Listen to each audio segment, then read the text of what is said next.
wixii laga wada hadlayay inna ka wada dhirigsan haddana imika halkan waynu wada dareensanahay waxba ku sii tuman maayo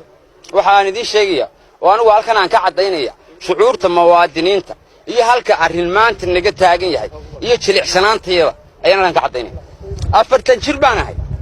inakayguna waa 20 jir muwaadin reer berbera baan ahay habeen walba inankayga waxa aan ka waaniyaa ina uu tahriibo naftiisa aanu biima gelinin anigana kadeerdiyo murugo igu ridin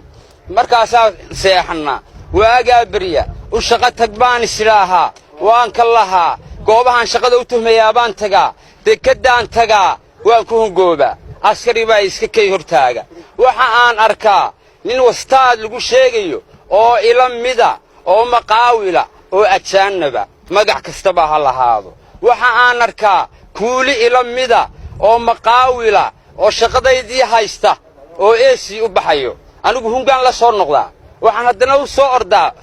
ibnaadku hore uma qanco ilaahay saaqadiisa siiyo yaa arsaqiya aftaaxda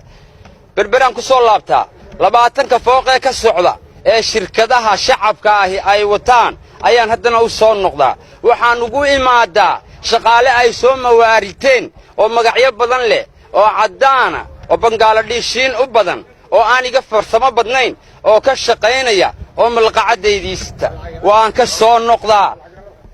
waxaan xasuustaa inankaygii aan lahaa aabaha tahriibin anigay igu dhalataa inaan tahriibo talow kaaga yar miyaad ka haysataa mise waad kaga horraysaa magafa labadiinaba laydima wada saari karaye laydinka wada saari kari maaye walaalayaal arrinta noocaasana haysata dawladdu kama indhalaa tasariya toosatoona kama indhalaa anigu nin tuuga iyo nin waxba sheegin bidow ku sheeg maayaan amalka ku sheegin baa leeyahay hasha kudna waa dilay waana loo weheliyaa haddii arrinteedu hoos loo eegi waayo haddii laga indha qarsado haddii sharciga laga tallaabsado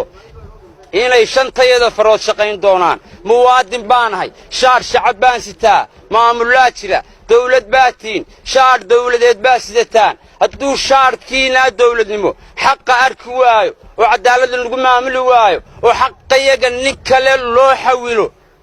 shaarkayga shacab baa shaqayn doona dirayskaasaynu isugu wada iman doonaa waxaan leeyahay farsamada waan wada naqaan haddii ay tahay wastaad hadday tahay jaariyad hadduu yahay baalashle hadduu yahay dareewal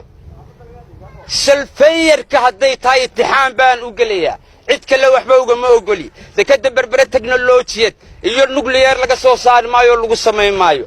aalaad kale iyo macdana la kala shiili maayo waa dhisme waxaan aqaanba dhismaa jira waxaan u dhoofaba dhismaa jira markaan caalamka u dhoofo waxaan aqaanba taasaa jira cidna ka ismici maayo ina ay tiraaho ma taqaanid waxa aan idin sheegayaa nin baa yidhi niyow geelaagu ma riman yahay haa buu yidhi laakiin hashaas niyow awr bay u goojisaa